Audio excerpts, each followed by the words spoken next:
Locking you all in. Are you with me?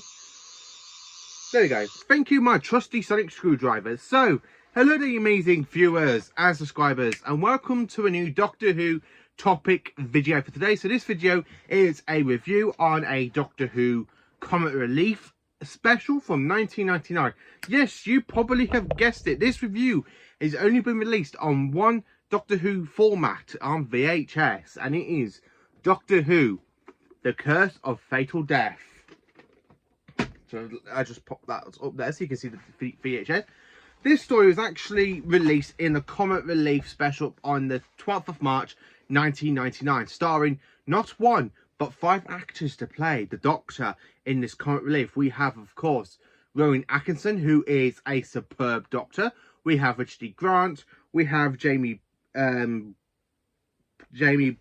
Broughton, if I said his name right, as well as Hugh Grant, and we have Joanna Lyme as the first female Doctor. Now, this script was actually written by a former Doctor Who writer, Stephen Moffat. So yeah, Stephen Moffat was writing for Doctor Who back in the 90s, before Doctor Who came back from the main series from 2005.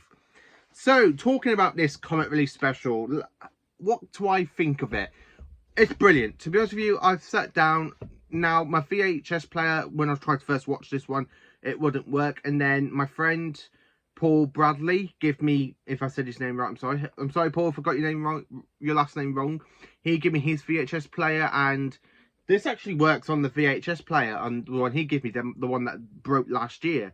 And I thought I would never get a chance to actually watch it. So I thought a couple of days ago, you know what, I'm just going to try it, put it in the VHS, and it absolutely works. So I actually sat down and managed to watch The Curse of Fatal Death, and even it has the the making documentary at the end of it with Stephen Moffat talking. I absolutely love it. I really do. I mean, this is a good comedy special. Now, this isn't canon, unfortunately. It's not in the canon universe of Doctor Who, from Hartnell down to Jodie Whittaker. But you know what? For a comic relief special, that is not canon. Same as the Peter Cushing movies, because they aren't canon. This is brilliant. I mean, honestly, The Curse of Fatal Death is absolutely a cracking story. So let's get into it. So the title sequence they use is, of course, the late Tom Baker one, but they changed it, updated it to have Rowan Atkinson's face in it. So, well, how do we start off with the story? Well, we've got the Master and his TARDIS watching the Doctor through his screen and going, "So, Doctor, you're flying your TARDIS into a deadly trap." I really do like Jonathan Pierce, who is playing the Master. He's absolutely brilliant as the Master. And then, of course, when they get to the planet Tercerus, the TARDIS materializes. I like how they use the Paul McGann box. I believe this is the Paul McGann box from the TV movie. So I like how they use the TV movie box, and also for the Time Vortex stuff with the TARDIS traveling, they actually use the image from the TV movie for the TARDIS traveling, the Time Vortex, and the end of the titles for the TV movie. I like how they used the Paul McGann box and added the Paul McGann titles to make it like Rowan Atkinson is the next Doctor after Paul McGann, but we all know after that it was actually John Hurt in the Techley universe of the canon wise. So of course, when they get to the planet Tercerus, the Master's there saying, "I've bribed the architect," trying to make a few traps for the Doctor, and the Doctor, basically being the Doctor, shows off, saying, "Well, actually, I telepathed you're traveling back in time, so I'll travel back in time to an early point, and I bribed the architect first." And I like the way the Master goes, "No, I hesitated your journey back in time, so I travel back in time, and I bribed the architect first." I absolutely love the way how the Doctor and the Master are literally throwing points at each other, where the Doctor goes, "I bribed the architect first," and the Master goes, "No, I bribed the architect first." And then, of course, halfway through this, the Doctor announces he's retiring from Saving the Universe, and he's going to settle down and get married to his companion at this time, aka Emma, who is played by June Swishan, if that's right. I do kind of like her performance as a companion, but again, this really does hint out the whole lovey-dovey stuff, but it's not too much in our faces like it was during the Tennant era in Series 2, or the Doctor and River Song stuff. or the Doctor and Yaz that's going on at the moment. It's not really like, it's not really the main focus of it, because this is just a comic relief. And then, of course, when the Master literally says he's going to bribe the architect to put a trap that leads into the sewers, the Master just pulls the lever and he falls. I'm sorry, where he falls down into the lever first. And then when he comes out, he goes, 312 years in a salting sewer. And looked as well. Never take that you found your time, travel back in point to this point in time. He goes, yes, and this time I've not come alone. And then, of course, you got the fantastic Resurrection of the Daleks music for the Daleks when they appear. And when the Master literally takes his hand off and it's got like a Dalek plunger, and he goes, I've been automated by Dalek technology. And I like the way his companion Emma goes, what are you going to do with that then?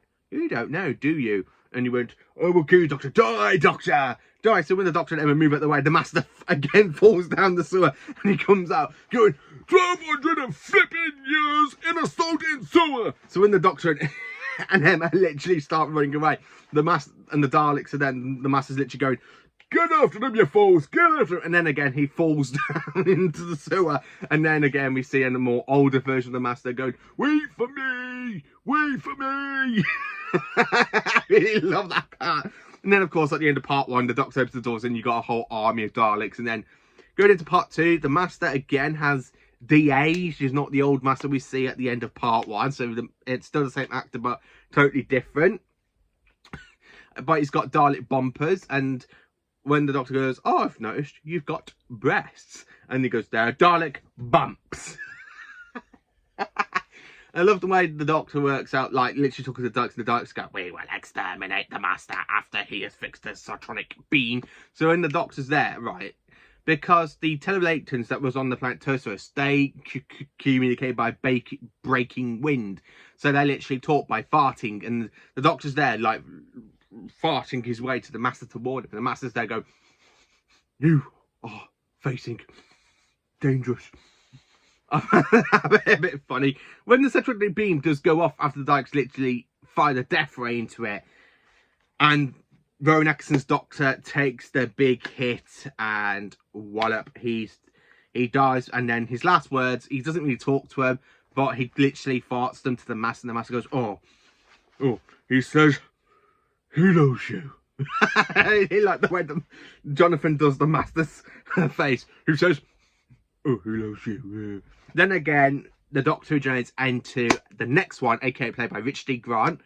And then again, the sotronic beam still malfunctions, and he literally dies in that body and becomes the next Doctor, played by Jamie Bradton, the one who plays Roy Slater in Only Fools and Horses. And then when he goes, oh no, I'm a bit shy to girls now. And then he goes, I should go back here, and literally steps a machine. And then the next actor that comes is Hugh Grant. And he goes, oh, silly me. I've wasted 3 whole bodies onto a minute, all because I forgot to unplug this. No, I'm terribly sorry, my dear. I mean, like, Hugh Grant's pretty good as the Doctor. Then again, he does get shot by the sotronic beam after he saves the Daleks. And they believe the Doctor's dead, saying this is his final regeneration. And then again, when the Master's dead, and they're literally looking, going, impossible. And the Doctor regenerates into the first female Doctor, played by Joanna Laneley as the first female Doctor. And it's a bit funny, because I like the way she goes, Emma, look, I've got breasts. And he goes, I've always wanted to get my hands on one of these. When Emma goes, unfortunately, I haven't. I don't think I'm that attracted to you anymore, Doctor. And when the Master starts flirting with her, it's funny. So, Doctor Who, The Curse of Fatal Death. What do I think of it as a non-canon sort of thing? To be honest with you, it feels classic-y. It's got some great music. I mean, when I was watching it, I heard pieces from The Gopulus, Resurrection of the Daleks. I believe I heard some music from the McCoy era. I'm not too sure. But I really loved it. It's a good piece of Doctor Who writing by Stephen Moffat. It really does feel it would actually fit in really well with the classic era instead of the modern era. But because this ain't canon, we don't have to worry about that. For an actual non-canon piece of Doctor Who stuff, it's really enjoyable. You know, it's absolutely enjoyable. I absolutely find it fascinating. And when I was watching the documentary stuff at the end of the VHS, where It's not very really on VHSs. You get like documentary stuff. I believe there was this one, and I'm not sure if Silver Nemesis had a documentary at the end of it. I'm not too sure. But anyway, that's me going off topic. So, Curse of Fatal Death.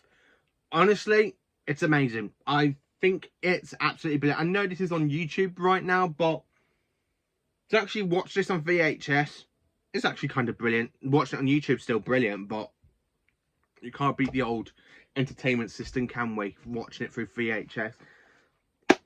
So how do I rank the Curse of Fatal Death? Well, I have to say it's a 10 out of 10. But even though it's not canon, I really enjoyed watching it. I did like watching Rowan Atkinson as the Doctor. I wish Rowan Atkinson would get a future role playing an incarnation of the Doctor. Make him play an actual canon Doctor instead of a non-canon Doctor. It's very weird when you've got canon and non-canon stuff. I mean, once upon a time, Big Finish was classed as non-canon, but now it actually is classed as canon, thanks to the Paul McGann's mentioning his companions why he was going to regenerate into John Hurt. So they kind of made that canon. So for a non-canon piece of Doctor Who marvelous stuff, it's brilliant. Written by Stephen Moffat. And it goes from this. I don't know what the hell happened after Series 5. Because this is on the same piece of level as Series 5 is. And then God knows what happens in Series 6, 7, 8, 9. 10 is back on track. And that's his last season. So yeah. This story is a 10 out of 10. Let me know in the comments what do you think of Doctor Who, The Curse of Fatal Death. Thank you for watching. Have a cracking day. And thank you for subscribing. You're all fantastic, amazing viewers. So where's my amazing sonic screwdriver? Here we are. And enjoy the nice hot weather while you can. So thank you for watching.